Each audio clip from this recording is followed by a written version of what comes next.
우리 예수님께서 그 부활 승천하실 때에 제자들의 질문이 뭐였냐면, 이제 제자들이 메시아로 믿고 따랐던 그 예수님이 십자가에 돌아가셨으니까 그 당시는 충격이었겠죠. 그러나 그 예수님이 부활했단 말이에요. 그야말로 놀라운 사건이고, 우리가 따랐던 이 메시아 예수님, 이분이 진정한 하나님께서 약속하신 메시아구나. 그 예수님이 승천하실 때가 됐어요. 그랬더니 이제 제자들의 가장 큰 관심사 중에 하나를 질문하는데, 그게 뭐냐면, 주께서 이스라엘 나라를 회복하심이 이때입니까? 그러니까 예수님께서 승천하실 때까지도 이스라엘 백성들의 가장 큰 마음속의 그 중심 주제 가운데 하나는 뭐냐면 이스라엘의 회복이라, 이 말이죠. 회복이라는 말 속에는 어떤 게 전제가 깔렸냐면, 그만큼 이스라엘 백성들이, 하나님의 나라 백성들이죠, 구약에는 제자들을 포함해서 하나님의 나라 백성들이 살아왔던 그 삶이 참 부침이 심했다, 어려운 시절을 보냈다는 거예요. 예를 들어 좀 건강이 좀 요즘 어떠세요? 회복되셨습니까? 라는 이 말 속에는 지금까지 건강이 안 좋았다는 것을 전제하고 있는 말이죠. 그렇죠? 또 사업이 요즘 좀 회복되셨습니까? 이 말 속에는 지금까지 사업이 어려웠다는 말이잖아요. 또 부부 간의 관계가 좀 회복되셨습니까? 또 부모 자식 간의 관계가 좀 회복되셨습니까? 라는 말 속에는 관계가 좋지 않았다는 말을 전제한단 말이죠. 그러니까 이스라엘 백성들 속에 하나님께서, 주께서 이스라엘 나라를 회복하심이 이때입니까? 라는 질문 속에는 그때까지도 이스라엘 백성들은 많은 부침이 있었고 어려운 세월들을 그들이 견뎌내야 했다, 살아야 했다, 이런 말이죠. 오늘 우리가 읽었던 요엘서 3장 말씀에 보면 그 이스라엘의 회복에 대한 예언의 말씀이 기록되어 있어요. 3장 1절에 보니까 보라, 그날, 회복의 날이잖아요. 미래에 있을 일이잖아요. 그 말 속에는 보라, 그날에는 하나님의 약속이 내가 너희를 회복할 것이다 라는 말 속에는 이스라엘 백성이 그때까지 그들이 살아야 했던 많은 어려움의 세월들이 그들의 현실이었다는 것을 우리가 동시에 생각해 볼 수 있는 대목입니다. 3장 1절에 보니까 회복의 약속인데 이렇게 말씀하세요. 보라, 그날이니까 오늘은 아니잖아요, 최소한. 그날이니까. 그날 내가 유다와 예루살렘 가운데에서 사로잡힌 자를 돌아오게 할 그때에 내가 만국을 모아들이고 여호사밧 골짜기에 내려가서 내 백성 곧 내 기업인 이스라엘을 위하여 거기에서 그들을 신문하리니, 이방인들을 신문하리니, 이는 이방인인 그들이 이스라엘을 나라들 가운데 흩어버리고 나의 땅을 나누었기 때문이다 라고 말씀하시는 거예요. 그러니까 보라, 그때가 되면 내가 온 세상 이방 나라들을 여호사밧 골짜기, 여호사밧이란 말이 뭐냐면 야훼가 심판하신다는 뜻이에요. 여호와께서 심판하신다. 여호사밧 골짜기는 그 3장 14절에 보면은 심판의 골짜기가 나와 있거든요. 그러니까 심판의 골짜기란 뜻이에요. 하나님께서 최후의 하나님의 심판 보좌 앞에 온 세계 이방 나라들을 모아놓고 내 백성 이스라엘을 위하여 그들을 신문할 것이다, 그들을 심판할 것이다. 그러나 이스라엘은 다시 회복하시고 돌아오게 할 것이다 라는 회복을 말씀하시는 대목이라 이 말이에요. 그러면서 이제 그 이유는 2절에 보니까 2절 중반절에 이는 왜냐하면 이방인 그들이 이스라엘을 나라들 가운데서 흩어버리고 나의 땅을 나누었기 때문이다 라고 하니까 이제 이스라엘 백성은 그런 어려웠던 그들의 어떤 세월들을 살았다는 것을 전제하고 있는 거예요. 그러니까 하나님이 약속하신 회복이라는 것은 그런 세월이 없이 그냥 빈 공간으로 붕 점프하듯이 뛰어넘어서 어느 날 눈 감고 떴더니 하나님 나라 천국, 구원의 완성, 이게 있는 게 아니라 그 회복의 때까지 그들이 수많은 그런 부침과 외침을 겪으며 살아야 됐던 고단한 인생을 오늘 동시에 기록하고 있다. 그렇죠? 그 다음에 3절에도 보니까 이제 이방인들을 심판하는 이유인데, 바꾸면 하면 이스라엘 백성들이 이런 어려움들을 겪어왔다 이거죠. 이방인 나라들이 3절에 또 제비 뽑아 내 백성을 끌어가서 소년을 기생과 바꾸며 소녀를 술과 바꾸어 마셨기 때문에 내가 이방인들을 심판할 것이다. 그러니까 이스라엘 백성들이 심지어 여러 나라의 노예로 팔려 들어갔다. 그러니까 우리 믿는 사람이 살아가는 현실을 한번 보자 이거죠. 얼마 전에도 보니까 요즘 집값이 많이 올랐다면서요. 아이고, 뭐 집값이 많이 올라가지고 뭐 집 주인이 그저 뭐 집 비우시오 그러면 뭐 그건 비울 수밖에 없는. 그야말로 아니 엄동설하네 어디로 가란 말입니까? 이렇게 하는 거잖아요. 참 집 없는 사람은 서럽다. 옛날부터 그런 말이 있잖아요. 근데 이제 이스라엘 백성은 그 집을 비우는 정도가 아니라 우리식으로 표현하면 아예 이방 나라에 끌려가는 거예요. 그것도 외국으로 이민 가는 게 아니라 집 없고 서러워서 외국으로 이사 가는 게 아니라 그 이상으로 노예로 팔려 들어갔다 이 말을 하는 거예요. 그러니까 오늘 우리가 겪는 그 어려움만큼이나 이스라엘 백성들이 겪어야 했던 그런 어려움들을 오늘 하나하나 기록하고 있다는 거예요. 실제로 이제 4절에 보면 두로와 시돈과 블레셋이라고 하는 이방인 나라들이 나오는데 그 주석에 보면은 이 나라가 아주 그 노예 무역으로 유명했던 나라라 그래요. 무역으로 나라가 번성한 나라인데 실제로 그런 많은 이스라엘 백성들을 노예로 팔아버렸다 이거죠. 그뿐 아니에요. 5절에 보니까 곧 너희 이방 나라가 내 은과 금을 빼앗고 하나님의 나라 이스라엘 백성의 은과 금을 빼앗았다 이거죠. 나의 진귀한 보물을 너희 신전으로 가져갔기 때문에 6절에 이렇게 얘기합니다. 또 유다 자손과 예루살렘 자손들을 헬라 족속에게 팔아서 그들의 영토에서 멀리 떠나게 하였기 때문에 내가 너희 이방 나라들을 그 마지막 때는 여호사밧 골짜기 심판의 골짜기에 너희를 모아서 너희를 심판할 것이다. 내 백성을 위하여. 그러나 이스라엘은 그들이 쫓겨갔던 그 땅에서 다시 돌아오게 될 것이다 라고 회복을 말씀하십니다. 그러나 회복을 말씀하기 이전까지는 그들이 그 여호와의 날, 하나님의 그 마지막 회복의 날을 이룰 때까지는 그 현실을 그들이 고스란히 그대로 살아야만 했다는 사실. 이게 어려운 대목이죠. 실제로 오늘 이제 5절에 보니까 이방인인 너희가 내 은과 금을 빼앗고 나의 진귀한 보물을 너희 신전으로 가져갔다라고 하는 이 말씀이 역대하 말씀과도 연관되어 있는데요. 이때 역대하에 보면 여호람 왕 시기 때 일어났던 사건인데요. 여호람 왕은 아수르 제국이 침공하기 약 100년 전 사람이에요. 그러니까 우리가 이스라엘 백성들이 참 어려움을 당했다면 대표적으로 생각하는 게 뭐냐면 아수르의 침공과 바벨론의 침공을 얘기하는 거거든요. 근데 이스라엘 백성은 그게 너무 큰 사건이니까 그렇지 이스라엘 백성들이 역사 내내 그들이 겪어야 했던 모든 어려움들은 아수르의 침공이나 바벨론의 침공뿐만 아니라 그 전과 후에도 수많은 외침들이 있었다는 걸 우리가 볼 수 있다 이 말이죠. 역대하 21장에 보면 그 여호람 왕 시기 때 이렇게 나와요.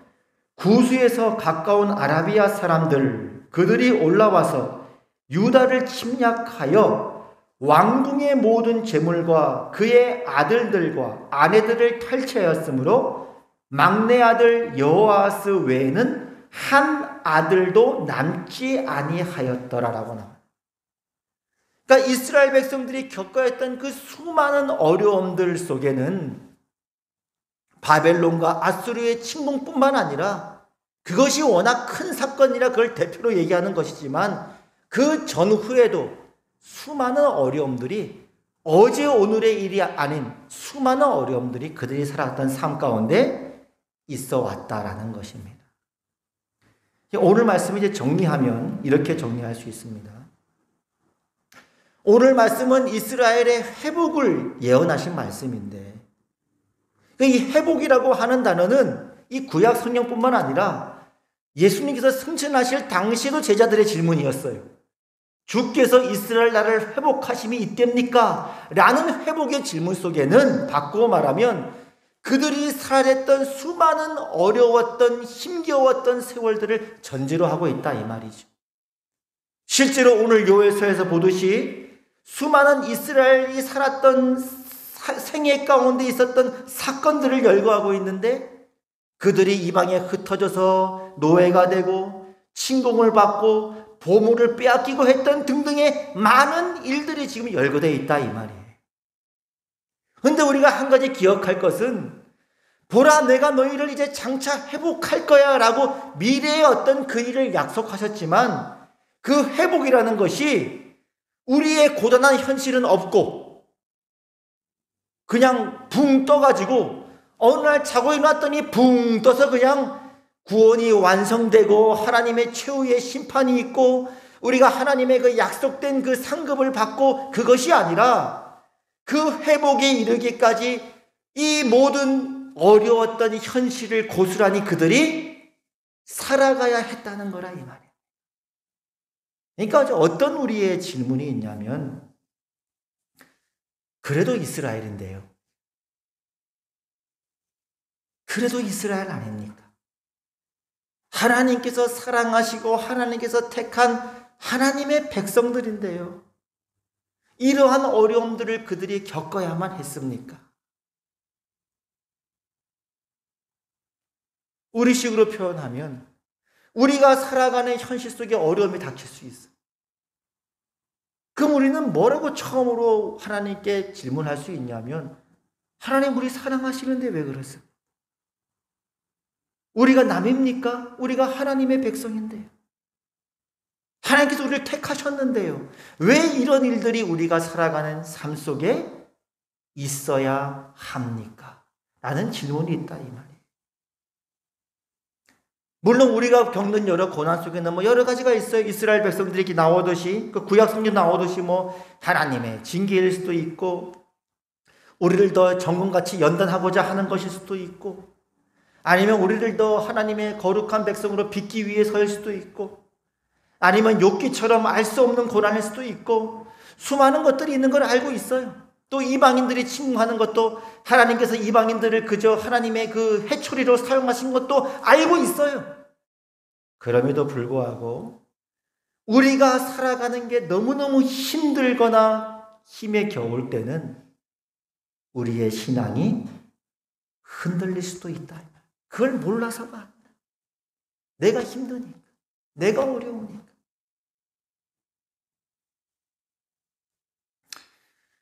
요즘 우리가 살아가는 게 다 어렵죠. 쉽지 않죠. 어제도 이제 그 미용실에 갔는데 미용실에 갔더니 이제 물어보죠. 요즘 미용실 잘 됩니까? 그랬더니 그 미용하시는 분이 그래도 평상시처럼은 그래도 유지가 됩니다. 그래요. 마음이 또 안심이 되더라고요. 그런 말 들으니까. 머리는 안 가꿀 수 없으니까. 참 다행입니다. 그랬지만은 요즘 어려운 데가 한두 군데입니까? 너무 어렵죠. 또 어떤 분 얘기 전한 바에 의하면 간접적으로 들은 얘기인데 실제인지 모르겠으나 어떤 분의 주장에 의하면 지금 코로나 때문에 교회도 문 닫은 교회가 3,000개랍니다. 3,000개. 그게 어떤 내용인지 모르겠으나 그럴 정도로 어렵다 이거죠. 지금. 이럴 때 오늘날 우리에게 필요한 게 뭐냐? 우리에게 가장 필요한 게 뭐냐? 현실을 이길 수 있는 힘, 현실을 살아갈 수 있는 힘, 믿음 아니겠습니까? 다시 요엘서 2장 28절로 갈까요? 2장 28절 보면 이렇게 말씀하시죠. 그 후에 내가 내 영을 만민에게 부어주리니 너희 자녀들이 장래일을 말할 것이며 너희 늙은이는 꿈을 꾸며 너희 젊은이는 이상을 볼 것이며 그때 내가 또 내 영을 남종과 여종에게 부어줄 것이다. 하나님께서 성령을 주셔서 앞으로 하나님께서 하실 장래일을 보여주실 것이다 이렇게 말씀하셨잖아요. 그리고 뭐가 나오냐면 최후의 심판이 나와요. 30절에 보니까 내가 이적을 하늘과 땅에 베풀리니 곧 피와 불과 연기 기둥이라. 피와 불과 연기 기둥은 곧 심판을 상징하는 언어들입니다. 최후의 심판이죠. 31절 여호와의 크고 두려운 날이 이르기 전에 마지막 심판이죠. 해가 어두워지고 달이 핏빛까지 변하려니와 그러나 하나님이 택함받은 피할 자들이 있고 남은 자들이 있고 구원받은 자들이 있다는 거죠. 32절에 누구든지 여호와의 이름을 부르는 자는 구원을 얻으리니 이는 나 여호와의 말대로 시온산과 예루살렘에서 피할 자가 있을 것이요 남은 자 중에 나 여호와의 부름을 받을 자가 있을 것임이니라.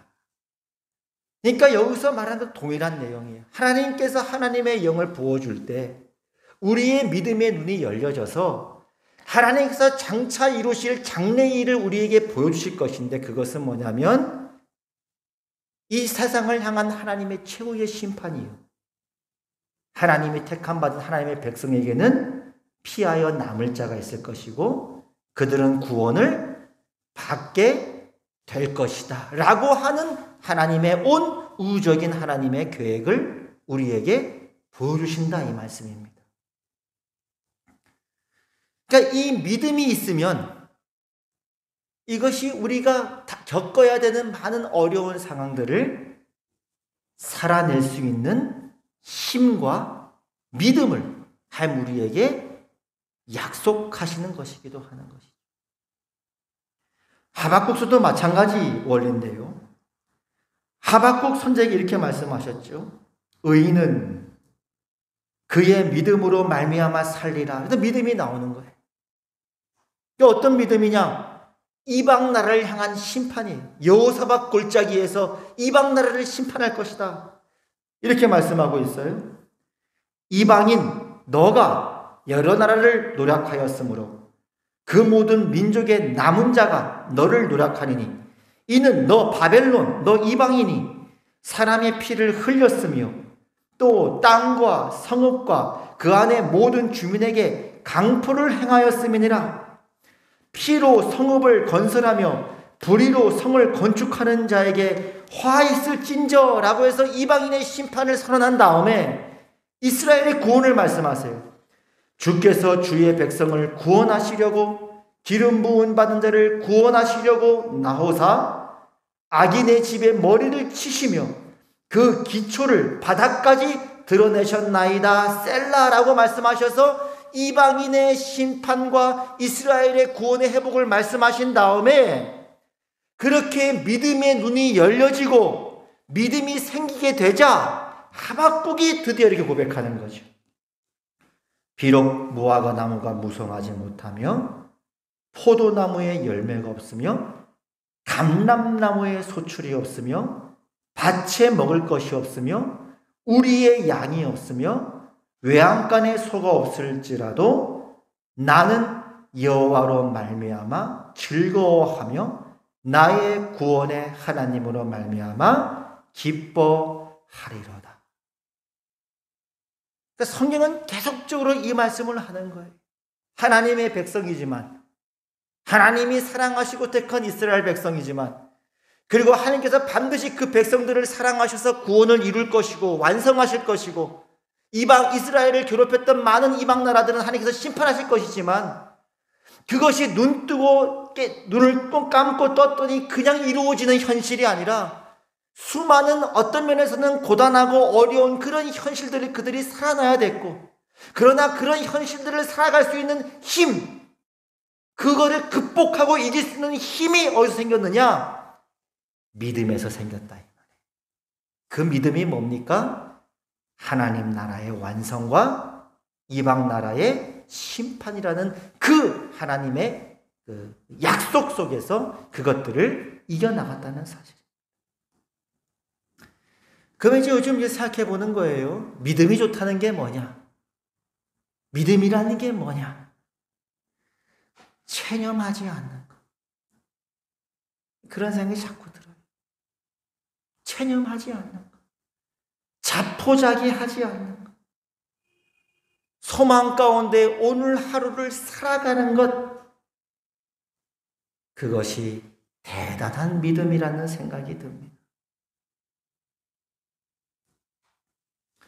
오늘 말씀 다시 한번 3장 1절 회복입니다. 보라, 그날 곧 내가 유다와 예루살렘 가운데에서 사로잡힌 자를 돌아오게 할 그때에, 그리고 이방 나라의 심판입니다. 내가 만국을 모아들이고 여호사밧 골짜기에 내려가서 내 백성 곧 내 기업인 이스라엘을 위하여 거기에서 그들을 심문하리니 이는 그들이 이스라엘을 나라들 가운데 흩어버리고 나의 땅을 나누었기 때문이다. 6절까지 이어집니다. 그리고 3장 7절에서 8절은 완전한 상황의 역전입니다. 보라, 내가 이스라엘을 이방인 너희가 팔아 이르게 한 곳에서 일으켜 나오게 하고 너희가 행한 것을 이방인 너희 머리에 돌려서 너희 이방인들을 유다 자손의 손에 팔리니 그들은 다시 먼 나라 스바 사람에게 팔리라 여호와께서 말씀하셨느니라 라고 해서 모든 상황이 전세가 역정될 것을 말씀하고 있는 겁니다. 그래서 요즘 우리가 살아가는 현실을 보면 하나님의 사랑을 받고 택함을 받았던 그 이스라엘을 많이 닮아 있다라는 생각을 하게 됩니다. 주께서 이스라엘 나라를 회복하심이 이때입니까? 라는 말 속에 오늘 우리식으로 적용하면 하나님, 전염병이 물러갈 때가 이때입니까? 다시 경기가 회복되는 것이 이때입니까? 다시 우리의 건강이 회복되는 것이 이때입니까?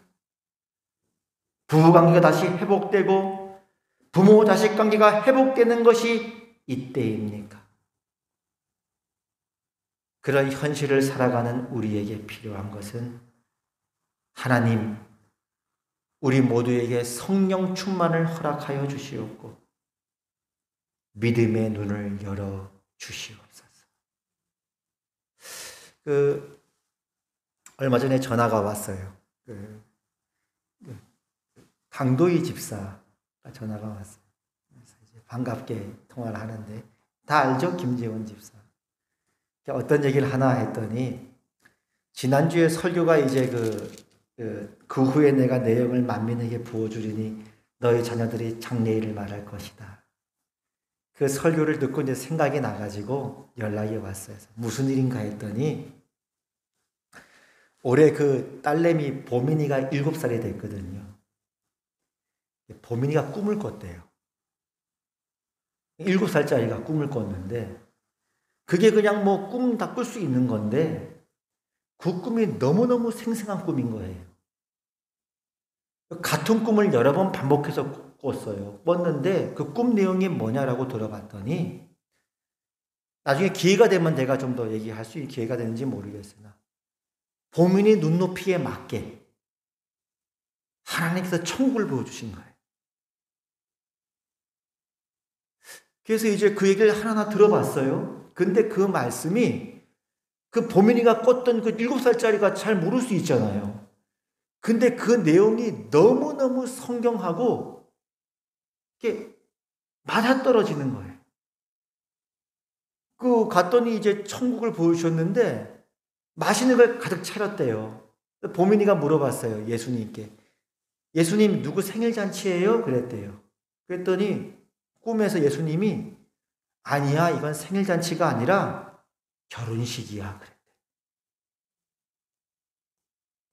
그러면서 이렇게 말씀하셨대요. 예수님께서 야, 결혼식의 주인은 내가 아니야.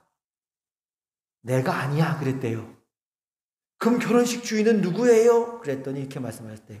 신부야. 그랬대. 그 신부가 교회잖아요.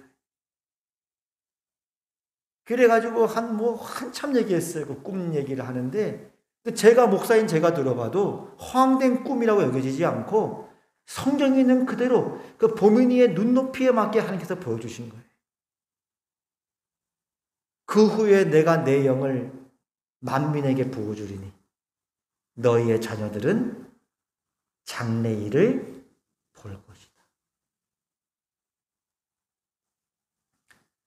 우리에게 이런 믿음이 생기고 이 믿음의 눈이 열릴 때 우리는 넉넉하게 현실을 이겨갈 것입니다. 오늘 말씀 3가지로 정리합니다. 첫째, 반드시 회복될 것이다. 둘째, 최후의 심판이 있을 것이다.